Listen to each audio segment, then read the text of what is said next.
হ্যাঁ, নমস্কার বন্ধুরা, আমি আবার এসে গেছি আমার আরেকটি ভিডিও নিয়ে। এবারের বিষয়টা হচ্ছে জামরুল। আপনারা টাইটেলটার সময় বুঝতে পারছেন যে টাইটেলটা একটু দেখেছেন, তাই দেখে বুঝতে পারছেন, হয়তো ভাবছেন যে খামরুল কথাটা আবার কি। হ্যাঁ, খামরুল কবলিত জামরুল, হ্যাঁ, এটা কিন্তু কোনো ছন্দটন্দ মেলানো হয়নি। খামরুলটা হচ্ছে মানে ফার্সি ভাষায় ফাঙ্গাসকে খামরুল বলা হয়। তো যাই হোক, সেটা যাই যে ভাষাই হোক, আমাদের ভাষার মধ্যে ঢুকছি না, আমরা মোটামুটি ফাঙ্গাসের মধ্যেই রয়েছি। তো এখন ঘটনা হচ্ছে যে আমাদের কাছে একটি অভিশপ্ত জামরুল এসেছে, যে জামরুলটি অনেকগুলো ফাঙ্গাস কবলিত হয়ে এসেছে। তো আমরা যাবো ল্যাবে, গিয়ে দেখবো যে ফাঙ্গাস কীরকম ফাঙ্গাস সেটা অ্যাকোয়ার করেছে, এবং কীরকম কতগুলো ফাঙ্গাস সেখানে রয়েছে এবং কী রয়েছে, কী অবস্থা রয়েছে সেটা আমরা দেখবো। এখানে আমার একটা কথা বলার প্রয়োজন আছে, সেটা হচ্ছে যে এই ধরনের ফলগুলো বা এই ধরনের সবজিগুলো বা যা আপনারা বলেন না কেন, এই ধরনের জিনিসগুলো, এগুলো কি হয়, এগুলো ফাঙ্গাসগুলো আসে সাধারণত স্টে করা থেকে। অনেক দিন ধরে যদি একটা সবজি বলুন, ফল বলুন, যদি স্টে করে একটা জায়গায়, যদি স্টে করে, সে কিন্তু আস্তে আস্তে সে পচনশীল, এবং সে আস্তে আস্তে ফাঙ্গাস কবলিত হয়ে যায় বা ব্যাকটেরিয়া কবলিত হয়ে যায়, এবং এর কারণেই আস্তে আস্তে সে পচনশীল হতে শুরু করে বা পচতে শুরু করে। তো আমাদের একটাই আমার কাছে অনুরোধ, আপনারা এই ভিডিওগুলো যারা দেখছেন এবং অনেকেই সাবস্ক্রাইব করেছেন এবং আরও ভবিষ্যতে হয়তো সাবস্ক্রাইব করবেন, ভিডিওগুলোতে লাইকও দেবেন, শেয়ারও করবেন।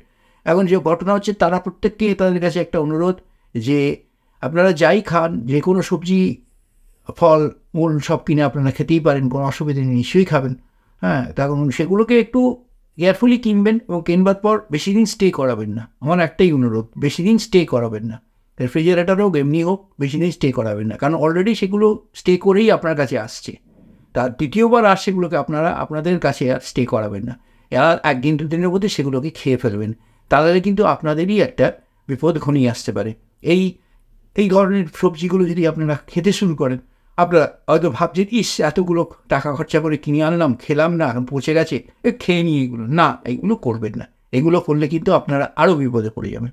তো যাই হোক, আমরা ল্যাবে যাচ্ছি, চলুন গিয়ে সেখানে আমরা দেখি যে খামরুল কবলিত জামরুলটার কী পরিস্থিতি, অর্থাৎ কতটা খামরুলটাকে মানে কুক্ষিগত করতে পেরেছে, বা কতটা খামরুলটাকে আয়াত করেছে, যেটা ফার্সি ভাষায় বলা হয় খামরুল আয়াত। তো খামরুল কতটা আয়াত করেছে, কতটা তার সঙ্গে শরিক হয়েছে, সেটা আমরা ল্যাবে গেলেই দেখতে পাবো। তা চলুন আমরা ল্যাবে যাই।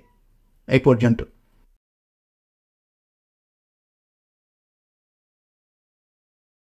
আর নমস্কার বন্ধুরা, আমরা এসে গেছি ল্যাবে। দেখতে পাচ্ছেন, এটা মোটামুটি ভিডিওটাকে ছোটো করবার জন্য ওটা উপোস থেকে এটাকে কেটে নেওয়া হয়েছে, টুকরো করে নেওয়া হয়েছে, আর একটু ছোটো ছোটো টুকরো এখানে করতে হবে। এটা মোটামুটি ফাঙ্গাসটাকে রিসেট করা হয়ে গেছে, তাহলে আমরা আরেকটু ছোটো ছোটো টুকরো এখানে করে নিতে পারি। এত বড় বড় হোস্ট রাখার দরকার নেই, হোস্টটাকে আমরা একটু ছোটো ছোটো করে নিতে পারি, সবটা আমাদের দেওয়ার দরকারও নেই। আমরা জাস্ট একটুখানি কেটে এটাকে হাফ করে নিতে পারি, হোস্টটাকে কেটে একটু ছোটো করে নিতে পারি। একবারে পুরো নরম হয়ে গেছে, জামরুলটা পুরো নরম হয়ে গেছে, একবারে পুরো জামরুল নরম হয়ে গিয়ে জামরুল আর নেই, এটা এখন ফাঙ্গাস কবলিত হয়ে গেছে। তো এখন এবার এটা মোটামুটি রেডি হয়ে গেছে। আমরা এই হোস্টটাকে আমরা ফেলে দিতে পারি, এই পরিষ্কারটাকে আমরা ফেলে দিতে পারি, এটা আমাদের দরকার নেই। আমাদের যেটুকু লাগবে আমরা সেটুকু পেয়ে গেছি। আমরা জাস্ট একটা একটা করে এবার প্লেস করে দেবো ফ্লাস্কে। দেখতে পাচ্ছেন ফ্লাস্কের মুখটা দেখতে পাচ্ছেন ক্যামেরায়। আমরা এবার আস্তে আস্তে আস্তে আস্তে ফ্লাস্কে এগুলো প্লেস করে দেবো। এটা মোটামুটি এইটাকে সোজা করে প্লেস করতে হবে। হয়ে গেছে প্লেস, এইভাবে প্লেস করে দিতে হবে। ওটা অসুবিধে নেই, সোজা হলে ওটা উল্টেই যাবে, অসুবিধে কিছু নেই। এসে গেছে। এবার আমাদের কালচার মিডিয়া এখানে আমরা এটা ব্যবহার করছি। সেই কালচার মিডিয়াটা হচ্ছে র্যাম্ব্যাক আকার। আপনারা দেখতে পাচ্ছেন এখানে আমাদের হোস্টগুলো চলে এসেছে সাইডে। আমরা এটা ব্যবহার করছি র্যাম্ব্যাক আকার। এই র্যাম্ব্যাক আকারটাই হচ্ছে আমাদের মূলত একটা খুব সেন্সিটিভ মিডিয়াম, এই ধরনের মোল্ড ফাঙ্গাস বার করতে পারে। এই ধরনের মোল্ড ফাঙ্গাস আমরা বার করতে পারি।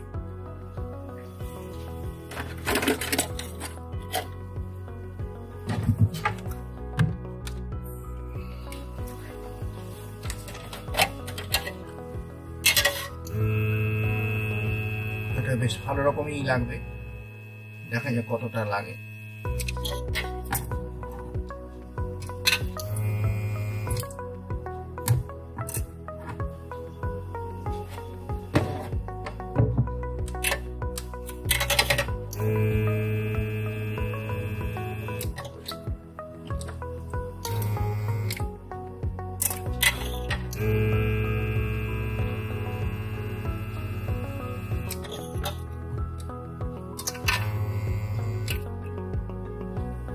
অলরেডি ফাঙ্গাস নামতে শুরু করে দিয়েছে। আপনাদের আমি যদি দেখাতে পারি, আমি দেখাচ্ছি আপনাদের। অলরেডি আমাদের কালচার মিডিয়ামে ফাঙ্গাসটা রিচ হতে শুরু করে দিয়েছে, ফাঙ্গাস রিচ হতে শুরু করে দিয়েছে, অনেকটা লিচ হতে শুরু করে দিয়েছে। সেই পর্যন্ত মোটামুটি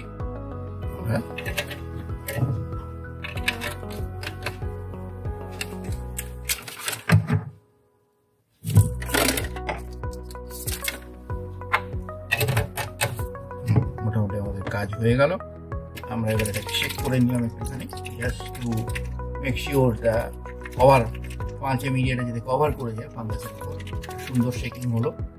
ফালসে মিডিয়ার মধ্যে ফাঙ্গাসগুলো পুরোটাই হয়ে গেছে, নিমজ্জমান হয়ে গেছে, এবং দেখতে পাওয়া যাচ্ছে যে কালচার মিডিয়াগুলোর মধ্যে আস্তে আস্তে করে ফাঙ্গাসগুলো আসতে শুরু করেছে। এটা আপনারা এতটা ভালো হয়তো এই ক্যামেরায় দেখতে পাবেন না, কিন্তু মোটামুটি আসতে শুরু করে দিয়েছে। এইটাতে যদি দেখানো যায়, অলরেডি দেখছেন নিচে ডিব্রিজ গুলো চলে এসছে, নিচে দেখুন ডিব্রিজ গুলো চলে আসছে, তাহলে ফাঙ্গাল ডিব্রিজ গুলো নিচে চলে এসছে। তাহলে মোটামুটি আমাদের রিসেকশন কমপ্লিট, এবং আমরা এরপরে আমরা মোটামুটি 15 দিন পরে, 7-8 দিন পরে, 7-8 দিনও লাগবে না, এটা 15 দিন, 2-3 দিনের মধ্যেই আমাকে আবার আসতে হবে, কারণ এই যা পরিস্থিতি দেখছি 2-3 দিনের মধ্যে চলে আসতে হবে। 3টে দিন অন্তত রাখতে হবে, আমাদের নিয়ম একটা প্রোটোকল আছে, তাই প্রোটোকল আছে 3 দিন রাখতে হবে এই ধরনের fungus. So let us see after 3 days।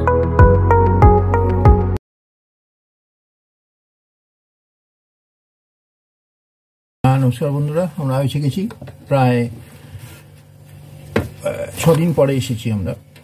Actually 6 দিনের দিন আমরা এসেছি, 13 তারিখে আমাদের এই কালচারটা করেছিলাম, 6 দিন পরে এসেছি। এখন দেখুন কি বিভৎস অবস্থা, আমি এই ক্যামেরাতে একটু দেখাই আমাদের এই কি বিভৎস অবস্থা, পুরো কালার চেঞ্জ হয়ে গেছে এবং খুব বিভৎস অবস্থা। এই হচ্ছে আমাদের জামরুলের, খামরুল গ্রস্ত জামরুল আমাদের এই অবস্থা। এখন আবার এটা আমরা একটা সাদা সাদা ফ্ল্যাগেটসে পরিণত হয়েছে, ফ্ল্যাগেটস এসে গেছে। এগুলো ঠিক প্যারাসাইট নয়, এগুলো ফাঙ্গাস এক ধরনের, এগুলো ফাঙ্গাস ধরেছে, এগুলো সম্ভবত ফ্ল্যাগেসিড ফাঙ্গাস ধরেছে। দেখতে হবে এটা কি ফ্ল্যাগেসিড ফাঙ্গাস না কি ফাঙ্গাস, দেখতে হবে এটা। এগুলো স্টেফাইলোকক্কাস গ্রুপেরই, স্টেকিবাট্রা সাট্রা গ্রুপেরই ফাঙ্গাস এগুলো। স্টেকিবাট্রা ফ্ল্যাগেসিডস বা স্টেকিবাট্রা ম্যাগনেটিস কিছু একটা হবে, ম্যাগনেলাইটিস এরকম একটা কিছু হবে। তো যাই হোক, সেটা কি ফাঙ্গাস আমরা এটা দেখতে পাবো, আমরা এটা মাইক্রোস্কোপের তলায় নিয়ে যাবো, নিয়ে গিয়ে আমরা এটা দেখতে পাবো যে এটা কী ধরনের ফাঙ্গাস হয়ে রয়েছে। তো চলুন আমরা ল্যাবে নিয়ে গিয়ে দেখি কী অবস্থা।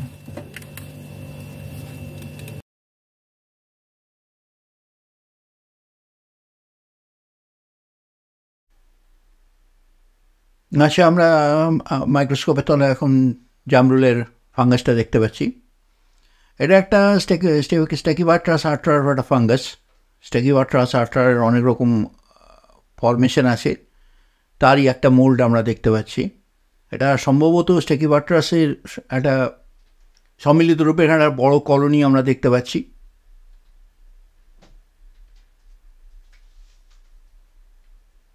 একটা বিরাট বড় কলোনি সামনে এসে গেছে। এটা সম্ভবত স্টেকিবাট্রাসিস ব্যাম্বুসিকোলা গ্রুপের, এটা স্টেকিবাট্রাসের ব্যাম্বুসিকোলা, এটা ব্যাম্বুসিকোলা গ্রুপ। সে খুব বড় গ্রুপ এটা। তো এরকম আমরা চারপাশে এগুলো দেখছি, এগুলো ফিলামেন্টাস গ্রুপ, এগুলো আরও সব বড় ফিলামেন্টাস এখানে রয়েছে দেখতে পাচ্ছি আমরা। এটা স্টেকিবাট্রাসেরই গ্রুপ, একটা স্টেকিবাট্রাসের গ্রুপ, এটা সিকোলা। এটার নাম হচ্ছে স্টেকিবাট্রাস ব্যাম্বুসিকোলা। বাইফর্মিসও আছে, তবে মেনলি এটা ব্যাম্বুসিকোলাই হবে। এই অবস্থা এখন এটা স্টেকিবাট্রাসের। আর আমাদের ফার্স্ট ইনভেস্টিগেশন, প্রচুর কলোনি ফর্ম করে গেছে, ব্যাম্বুসিকোলার প্রচুর কলোনি ফর্ম করে গেছে, ফিলামেন্টাস গ্রুপ আমরা দেখতে পাচ্ছি, এবং একটা বিভৎস গ্রুপ এখানে ফর্ম করে গেছে। আরও 4-5টা আমরা দেখছি কি পাওয়া যায়। তো মোটামুটি আর কোনো ফাঙ্গাস পাওয়া যায় কিনা আমরা দেখতে চাইছি, কারণ যেহেতু জামরুলটার অবস্থা খুবই খারাপ হয়ে গিয়েছিল। তো ব্যাম্বুসিকোলাটাই দেখতে পাচ্ছি আমরা মূলত। ব্যাম্বুসিকোলার সঙ্গে এখানে আমরা বাইফর্মিসও দেখতে পেলাম। এখন বিসবাইও থাকতে পারে, এখন বিসবাইয়ের ফ্ল্যাগমেন্টগুলো আমরা এখনও দেখতে পাইনি। এখন ব্যাম্বুসিকোলাও দেখতে পেলাম আমরা, এখন বাইফর্মিসও দেখতে পেলাম, এখন বিসবাই দেখতে পাই কিনা দেখতে পাচ্ছি। এখানে বিসবাইও আছে। এই সামনে যে সরু ফিলামেন্টাসটা দেখতে পাচ্ছেন, এটা বিসবাইয়ের ফিলামেন্টাস। এটা ব্যাম্বুসিকোলা, বিসবাই, বাইফর্মিস 3 রকমই আছে। এটা বিসবাই, এটা পরিষ্কার বিসবাই, সরু স্টেলথের মতন দেখতে লাগছে, এটা পরিষ্কার বিসবাই, এটা বিসবাই ফরমেশন। তাহলে দেখা গেল স্টেকিওবাট্রাসে 3 রকম ফাঙ্গাস এখানে ধরেছে। একটা হচ্ছে ব্যাম্বুসিকোলা, একটা বিসবাই, আর একটা বাইফর্মিস। 3 রকম ফাঙ্গাসের উপস্থিতি এখানে পাওয়া গেছে। একটা অস্বাভাবিক কোলয়েড একটা পেট্রিফিকেশন হয়ে গিয়েছিল, তাতে 3 রকম ফাঙ্গাস পাওয়াটা খুব একটা আশ্চর্য কিছু নয়। তো এরকম আমরা 4-5টা আরও দেখি যে আরও কিছু পাওয়া যায় কি না। 3টে ফাঙ্গাস এখানে পাওয়া গেল। তো আমরা মোটামুটি এগুলো আবার সেই সিকোলার চলে এলো, ব্যাম্বুসিকোলা সেই এগুলো চলে এলো, সিকোলা মোল্ডগুলো চলে এলো, সিকোলা মোল্ড চলে এলো সেখানে সামনে। ঘন মোল্ড বলে একটুখানি মাইক্রোস্কোপটাকে ফোকাস করতে সময় লাগছে। তো এই মোটামুটি আমাদের এই সিকোলা মোল্ড এগুলো। তো এই হচ্ছে আমাদের মোটামুটি ফার্স্ট ইনভেস্টিগেশন। আর বিশেষ কিছু মনে হয় আমরা দেখতে পাবো না। তো যাই হোক, আশপাশটা আর একটু দেখে নিই। যাই হোক, এই পর্যন্ত।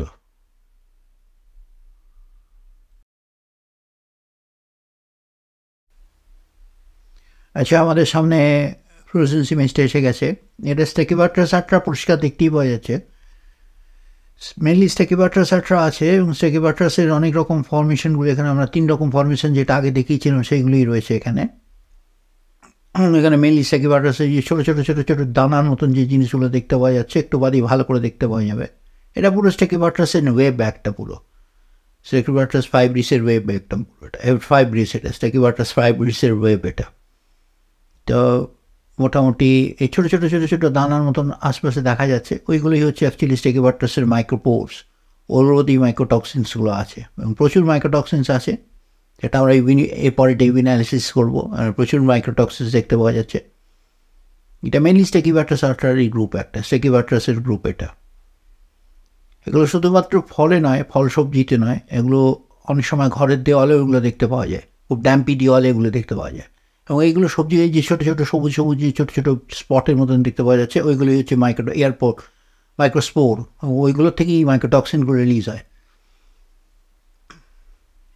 এটাই হচ্ছে আমাদের মোটামুটি জামরুলের ফাঙ্গাসের স্ট্রাকচারটা। স্টেকিওবাট্রাস আট্রা এবং স্টেকিওবাট্রাস ফাইব্রিস, স্টেকিওবাট্রাস বট্রাইটিস, অনেক রকমই রয়েছে এখানে।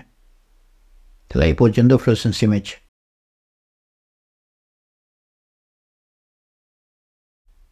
আচ্ছা, আমরা এখানে ভি স্পেকট্রামটা দেখতে পাচ্ছি। স্টেকিওবাট্রাস আট্রার মাইক্রোটক্সিন থাকার ফলে, স্টেকিওবাট্রাস আট্রা ফাঙ্গাসটা থাকার ফলে এর মেন মাইক্রোটক্সিনটা হচ্ছে ট্রাইকোথিসিন। এবং ট্রাইকোথিসিনের প্রায় সব রকম ক্যারেক্টারিস্টিক্সগুলো, সব রকম ক্যাটেগরিগুলোই এখানে রয়েছে। ট্রাইকোথিসিন গ্রুপের সব রকম মাইক্রোটক্সিনগুলো এখানে রয়েছে। আর সব শুধু 33টা মাইক্রোটক্সিন আছে। ট্রাইকোথিসিন, মেইন ট্রাইকোথিসিন ছাড়া আরও 32টা মাইক্রোটক্সিন এখানে রয়েছে। বট্রাইডাল রয়েছে, এবং ডিসলক্সিন রয়েছে, ট্রেমোগেন্স রয়েছে, এমনকি অ্যামাটক্সিনও রয়েছে। এবং অত্যন্ত বাজে টাইপের ফাঙ্গাস এটা, এবং কিছু বলার নেই। আমাদের এইটাই ইউভি স্পেকট্রাম।